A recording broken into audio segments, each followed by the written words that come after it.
Hi friends, ನಾನು ನಿಮ್ಮ Veeresh Gowda.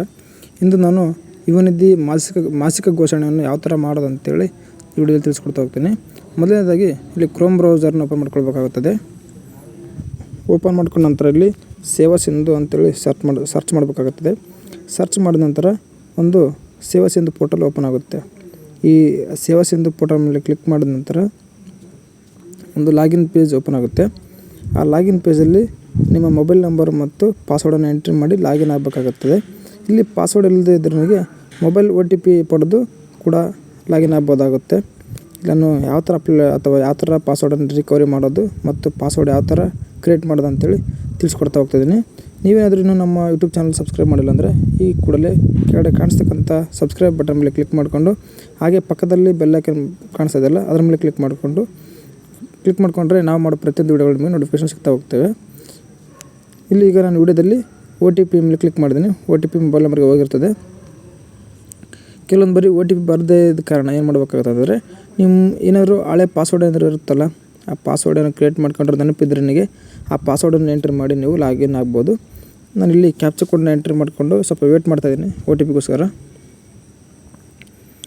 OTP ಕೂಡ ಬರಲೇ ಇಲ್ಲ. ಆದರೆ ನಾನು ಹಳೆ ಪಾಸ್ವರ್ಡ್ ಇತ್ತು, ನನಗೆ ನೆನಪಿರೋ ಪಾಸ್ವರ್ಡು, ಆ ಪಾಸ್ವರ್ಡನ್ನ ಇಲ್ಲಿ ಎಂಟ್ರಿ ಮಾಡಿಕೊಂಡು ಲಾಗಿನ್ ಮಾಡ್ಕೊಳ್ತಾ ಇದ್ದೀನಿ. ನೀವು ಕೂಡ ಏನಾದರೂ OTP ಬರ್ತಾ ಇದ್ರೆ ನೀವೇನು ನೆನಪಿದ್ರೆ ಪಾಸ್ವರ್ಡ್ ಏನಾದರೂ ಎಂಟ್ರಿ ಮಾಡಿಕೊಂಡು ಲಾಗಿನ್ ಮಾಡ್ಕೊಳ್ಬೇಕಾಗ್ತದೆ. ಇಲ್ಲಿ ನಾನು ಪಾಸ್ವರ್ಡ್ನ ಎಂಟ್ರಿ ಮಾಡ್ತಾಯಿದ್ದೀನಿ. ಈ ಹಳೆ ಪಾಸ್ವರ್ಡ್ ಎಂಟ್ರಿ ಆದ ನಂತರ ಕೆಳಗಡೆ ಸಬ್ಮಿಟ್ ಬಟನ್ ಕಾಣಿಸ್ತದಲ್ಲ, ಆ ಸಬ್ಮಿಟ್ ಬಟನ್ ಮೇಲೆ ಕ್ಲಿಕ್ ಮಾಡ್ಕೊಳ್ಳಿ. ಕ್ಲಿಕ್ ಮಾಡಿದ್ಮೇಲೆ ಇಲ್ಲಿ ಒಂದು ಪಾಸ್ವರ್ಡನ್ನ ರಿಕವರಿ ಅಥವಾ ರೀಸೆಟ್ ಪಾಸ್ವರ್ಡ್ ಮಾಡಬೇಕಾಗ್ತದೆ. ಅದು ಏನೋ ಪ್ರಯೋಜನ ಅಂದರೆ, ನನಗೆ ನೀವು ಪಾಸ್ವರ್ಡ್ ಕ್ರಿಯೇಟ್ ಮಾಡಿ 3 ತಿಂಗಳಾದ್ರೆ ನನಗೆ ಪದೇ 3 ತಿಂಗಳಿಗೆ ಒಂದು ಬಾರಿ ಪಾಸ್ವರ್ಡನ್ನು ಚೇಂಜ್ ಮಾಡಬೇಕಾಗುತ್ತದೆ. ಅದರಿಂದ ಇಲ್ಲಿ ಹಳೆ ಪಾಸ್ವರ್ಡು ಎಂಟ್ರಿ ಮಾಡಿಕೊಂಡು ಮತ್ತು ಕೆಳಗಡೆ ನ್ಯೂ ಪಾಸ್ವರ್ಡ್ ಕೇಳ್ತಾ ಇದೆ. ಅದು ಯಾವ ಥರ ಇರಬೇಕಂದ್ರೆ, ಪಾಸ್ವರ್ಡು 1 ಅಥವಾ 9 ಮೇಲ್ಗಡೆ ಪಾಸ್ವರ್ಡ್ ಇರಬೇಕಾಗುತ್ತದೆ. ಅದರಲ್ಲಿ ಯಾವ ಥರ ಇರಬೇಕಂದ್ರೆ, ಸೀರಿಯಲ್ ಪ್ರಕಾರ ನಂಬರ್ ಇರಬಾರ್ದು, 1 2 3 ಆ ಥರ ಇರಬಾರ್ದು, ಮತ್ತು ಡಬಲ್ ನಂಬರ್ ಕೂಡ ಕಂಟಿನ್ಯೂ ಆಗಬಾರ್ದು. ಆ ಥರ ನಂಬರ್ ಇರಬೇಕು. ಅದು ತೋರಿಸ್ತಾ ಹೋಗ್ತದೆ ಇಲ್ಲಿ ಮೇಲ್ಗಡೆ. ಅಂದರೆ ಸ್ಪೆಷಲ್ ಕ್ಯಾರೆಕ್ಟರು, ನಂಬರು, ಸಿಂಬಲ್ಲು ಮತ್ತು ಕ್ಯಾಪಿಟಲ್ ಲೆಟರ್ಸು ಎಲ್ಲ ಒಳಗೊಂಡು 9 ಅಕ್ಷರಗಳನ್ನು ಒಳಗೊಂಡಿರಬೇಕು. ಉದಾಹರಣೆಗೆ ಯಾವ ಥರಪ್ಪ ಅಂದ್ರೆ, ನನಗೆ ವೆಲ್ಕಮ್ ಅಟ್ 1 2 3 ಅಂತ ಮಾಡ್ಕೊಳ್ಬೋದು. ಆದರೆ 1 2 3 ಸೀರಿಯಲ್ ಆಗುತ್ತಲ್ಲ, ಆ ಥರ ಮಾಡ್ಕೊಳ್ಬಾರ್ದು. ಏನು ಮಾಡ್ಬೇಕಂದ್ರೆ, ನೀವು ನಿಮಗೆ ಆದಂಥ ಮೊಬೈಲ್ ನಂಬರ್ ಆಗಲಿ ಏನೇ ಒಂದಾಗಲಿ, ನೀವು ತಿಳಿದಂಥ ಮೊಬೈಲ್ ನಂಬರ್ ಇರ್ಬೋದು, ಕೊನೆಗೆ 4 ಅಂಕಿಯನ್ನು ಯಾವುದೇ ಇತರ ರೀತಿ ಬೇಕಾದ್ರೆ ಸೆಟ್ ಮಾಡ್ಕೊಳ್ಬೋದು. ಆ ಥರ ಟೋಟಲಿಗೆ ಎಷ್ಟು ನಂಬರ್ ಬೇಕಾದರೆ 9 ರಿಂದ 13 ಅಕ್ಷರಗಳನ್ನು ಒಳಗೊಂಡಿರಬೇಕು ನಿಮ್ಮ ಪಾಸ್ವರ್ಡು. ನಾನು ಇಲ್ಲಿ ಪದೇ ಚೆಕ್ ಮಾಡ್ತೀನಿ. ಅದು ರೆಡ್ ಇರೋದು ಗ್ರೀನ್ ಆಗಬೇಕು. ಆ ಥರ ನಿಮ್ಮ ಪಾಸ್ವರ್ಡು ಸೆಟ್ ಮಾಡ್ಕೊಳ್ತಾ ಹೋಗಬೇಕಾಗುತ್ತದೆ. ಈಗ ಗ್ರೀನ್ ಕಲರ್ ಬಂತು ಅಂದರೆ ನಮ್ಮ ಪಾಸ್ವರ್ಡ್ ಕೂಡ ಕರೆಕ್ಟಾಗಿದೆ ಅಂತೇಳಿ ಅರ್ಥ. ಇಲ್ಲಿ ಟೋಟಲು ಅಂದರೆ 9 ನಂಬರ್ ಮೇಲ್ಪಟ್ಟೆ ನಮ್ಮ ಪಾಸ್ವರ್ಡ್ ಇರಬೇಕಂತ ಹೇಳ್ತಾ ಹೋಗುತ್ತೆ. ಅದರಲ್ಲಿ ಸಿಂಬಲ್ಸ್ ಎಲ್ಲವನ್ನು ರೂಲ್ಸ್ ಫಾಲೋ ಮಾಡಬೇಕಾಗುತ್ತೆ. ಅದೆಲ್ಲ ಕ್ರಿಯೇಟ್ ಮಾಡ್ಕೊಂಡ ನಂತರ ಇಲ್ಲಿ ಕೆಳಗಡೆ ಕ್ಯಾಪ್ಚರ್ ಐಡಿ ಕಾಣುತ್ತಲ್ಲ ನಂಬರು, ಆ ನಂಬರ್ನ ಇಲ್ಲಿ ಕಾಣಿಸ್ತಲ್ಲ ಅಲ್ಲಿ ಎಂಟ್ರಿ ಮಾಡ್ಕೊಳ್ಬೇಕು. ಎಂಟ್ರಿ ಆದ ನಂತರ ಇಲ್ಲಿ ಗ್ರೀನ್ ಕಲರ್ ಮೇಲೆ ಸಬ್ಮಿಟ್ ಮೇಲೆ ಕ್ಲಿಕ್ ಮಾಡ್ಕೊಳ್ಳಿ. ಕ್ಲಿಕ್ ಮಾಡಿದ ನಂತರ ಸಕ್ಸಸ್ಫುಲಿ ಚೇಂಜ್ಡ್ ಯುವರ್ ಪಾಸ್ವರ್ಡ್ ಅಂತ ಬರುತ್ತೆ. ಹಾಗೆ ನಿಮ್ಮ ಪಾಸ್ವರ್ಡನ್ನು ಅಪ್ಡೇಟ್ ಮಾಡ್ಕೊಂಡ ನಂತರ ನೀವು ಪುನಃ ಲಾಗಿನ್ ಪೇಜಲ್ಲಿ ಹೋಗಿ ನಿಮ್ಮ ಮೊಬೈಲ್ ನಂಬರ್ ಹಾಕಿ ಮತ್ತು ಪಾಸ್ವರ್ಡನ್ನು ಎಂಟ್ರಿ ಮಾಡಿಕೊಂಡು ಲಾಗಿನ್ ಆಗಬೇಕಾಗುತ್ತದೆ. ನಾನಿಲ್ಲಿ ಲೈವ್ ಆಗಿ ಲಾಗಿನ್ ಮಾಡ್ತಾ ತೋರಿಸ್ತಾ ಹೋಗ್ತಿದ್ದೀನಿ. ಹಾಗೆ ಇಲ್ಲಿ ಕೆಳಗಡೆ ಪಾಸ್ವರ್ಡನ್ನು ಎಂಟ್ರಿ ಮಾಡ್ಕೊಳ್ಬೇಕಾಗ್ತದೆ.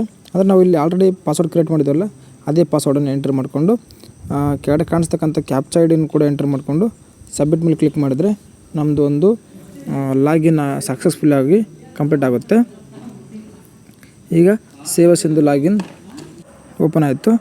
ಹಾಗೆ ಇಲ್ಲಿ ಚೆಕ್ ಮಾಡ್ಕೊಳ್ಬೋದು ನೀವು. ಇಲ್ಲಿ ಲ್ಯಾಂಗ್ವೇಜ್ ಮತ್ತು ಇಲ್ಲಿ ನಿಮ್ಮ ಪರ್ಸನ್ ಯಾರ್ದಿದೆ ಅವ್ರದ್ದು ಇಲ್ಲಿ ಲಾಗಿನ್ ಆಗಿರುತ್ತೆ. ನೀವು ಯಾರ ಮೇಲೆ ಲಾಗಿನ್ ಮಾಡಿರ್ತಾರೋ ಅವ್ರದ್ದು ಲಾಗಿನ್ ಆಗಿ ಒಂದು ಡೀಟೇಲ್ಸ್ ತೋರಿಸೋಗುತ್ತೆ. ನಂತರ ಇಲ್ಲಿ ಕೆಳಗಡೆ ಅಪ್ಲೈ ಫಾರ್ ಸರ್ವಿಸ್ ಅಂತ ಕಾಣಿಸೋದಲ್ಲ, ಅದ್ರ ಮೇಲೆ ಕ್ಲಿಕ್ ಮಾಡಿದ್ರೆ ಅಲ್ಲಿ ವ್ಯೂ ಆಲ್ ಅವೈಲೇಬಲ್ ಸರ್ವಿಸ್ ಅಂತ ಕಾಣಿಸ್ತದೆ. ಅದ್ರ ಮೇಲೆ ಕ್ಲಿಕ್ ಮಾಡ್ಕೊಂಡ್ರ ನಂತರ ಇಲ್ಲಿ ಪಕ್ಕದಲ್ಲಿ ಒಂದು ಸರ್ಚ್ ಬಾಕ್ಸ್ ಓಪನ್ ಆಗುತ್ತೆ. ಅಲ್ಲಿ ನೀವೇನು ಮಾಡ್ಬೇಕಂದ್ರೆ, ಯುವ ನಿಧಿ ಅಂತೇಳಿ ಸರ್ಚ್ ಮಾಡಿದ್ರೆ ನನಗೆ 3 ಆಪ್ಷನ್ ತೋರಿಸುತ್ತೆ. ಒಂದು ಯುವ ನಿಧಿ ಮಾಸಿಕ ನಿರುದ್ಯೋಗಿ ಪ್ರಮಾಣಪತ್ರ, ಹಾಗೂ ಯುವ ನಿಧಿ ಯೋಜನೆಗೆ ಅರ್ಜಿ, ಹಾಗೂ ಯುವ ನಿಧಿ ಅರ್ಜಿ ಸ್ಥಿತಿ ಅಂತೇಳಿ. ಇವು 3 ಆದ ನಂತರ ಇಲ್ಲಿ ನಿಮ್ಗೆ ಏನು ಬೇಕೋ ಮಾಸಿಕ ನಿರುದ್ಯೋಗ ಘೋಷಣೆ ಪ್ರಮಾಣಪತ್ರ ಅಲ್ಲ, ಅದ್ರ ಮೇಲೆ ಕ್ಲಿಕ್ ಮಾಡ್ಕೊಂಡ್ರೆ ನನಗೆ ಇಲ್ಲಿ ಕೌಶಲ್ಯಾಭಿವೃದ್ಧಿ, ಉದ್ಯಮಶೀಲತೆ ಮತ್ತು ಜೀವನೋಪಾಯ ಇಲಾಖೆ ಅಂದರೆ ಸ್ಕಿಲ್ ಡೆವಲಪ್ಮೆಂಟ್ ಆ್ಯಂಡ್ ಡಿಪಾರ್ಟ್ಮೆಂಟ್ ಕಡೆಯಿಂದ ಘೋಷಣೆ ಪ್ರಮಾಣ ಪತ್ರ ನಾವು ಇಲ್ಲಿ ಸಲ್ಲಿಸಬೇಕಾಗುತ್ತದೆ.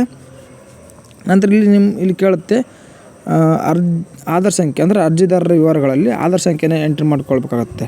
ಅಂದರೆ ಆ ಆಧಾರ್ ನಂಬರ್ನ ಎಂಟ್ರಿ ಮಾಡ್ಕೊಂಡ ನಂತರ ಈ ಒಂದು ಅಗ್ರಿ ಕೇಳುತ್ತೆ. ಅಂದರೆ OTP ಕಳಿಸ್ಬೋದಾ ಈ ಆಧಾರ್ ಕಾರ್ಡ್ ನಂಬರ್ಗೆ ಅಂತ ಕೇಳ್ತಾ ಹೋಗುತ್ತೆ.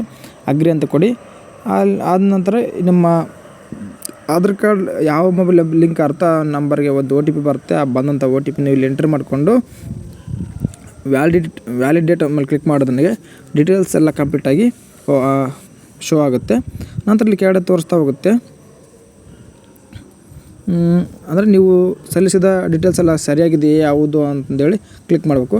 ಕ್ಲಿಕ್ ಆದ ನಂತರ ಕೆಳಗಡೆ ಕಾಣಿಸ್ತಕ್ಕಂಥ ಕ್ಯಾಪ್ಚಾ ID ಅಂದರೆ ನಂಬರ್ ಕಾಣಿಸ್ತಲ್ಲ, ಆ ನಂಬರ್ನ ಯಾವ ರೀತಿ ಇದೆಯೋ ಯಥಾ ರೀತಿ ನಂಬರ್ನ ಕೂಡ ನೀವು ಎಂಟ್ರಿ ಮಾಡಿಕೊಂಡು ಹಾಗೆ ಕೆಳಗಡೆ ಗ್ರೀನ್ ಕಲರಲ್ಲಿ ಸಬ್ಮಿಟ್ ಬಟನ್ ಕಾಣಿಸ್ತದೆ, ಸಬ್ಮಿಟ್ ಅದರ ಮೇಲೆ ಕ್ಲಿಕ್ ಮಾಡ್ಕೊಂಡ್ರೆ ನನಗೆ ನೀವು ಅಪ್ಲೈ ಮಾಡಿದ್ದು ಒಂದು ಡೀಟೇಲ್ಸ್ ತೋರ್ತಾ ಹೋಗುತ್ತೆ. ಅಂದರೆ ಏನೇನಿದೆ ಕರೆಕ್ಟಾಗಿ ಎಲ್ಲ ಒಂದು ಸರಿ ಒಂದು ಚೆಕ್ ಮಾಡ್ಕೊಳ್ರಿ ಅಂತ ಓಪನ್ ಆಗುತ್ತೆ.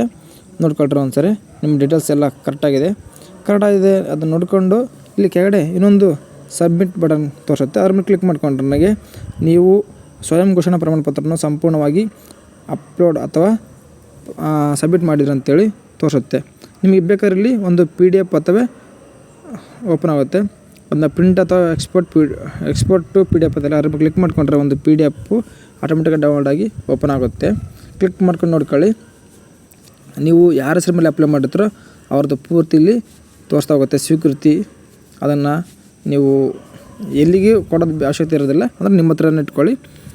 ಇಲ್ಲಿಗೆ ನಾವು ಮಾಸಿಕ ಪ್ರಮಾಣ ಪತ್ರನ ಯಾವ ಥರ ಅಪ್ಲೈ ಮಾಡೋದು ತಿಳ್ಕೊಂಡಿದ್ವಿ. ಹಾಗೆ ಇನ್ನು ಮುಂದೆ ನಮ್ಮ ಯೂಟ್ಯೂಬ್ ಚಾನಲ್ ಯಾರು ಸಬ್ಸ್ಕ್ರೈಬ್ ಮಾಡ್ಕೊಂಡಿಲ್ಲೋ ಅವ್ರು ಸಬ್ಸ್ಕ್ರೈಬ್ ಮಾಡ್ಕೊಳ್ಳಿ. ನಾವು ಮಾಡೋ ಪ್ರತಿಯೊಂದು ವೀಡಿಯೋಗಳು ನಿಮಗೆ ನೋಟಿಫಿಕೇಶನ್ ಸಿಗ್ತಾ ಹೋಗ್ತವೆ. ವಿಡಿಯೋ ಇಷ್ಟ ಆದರೆ ಲೈಕ್ ಮಾಡಿ, ಶೇರ್ ಮಾಡಿ. ಧನ್ಯವಾದಗಳು.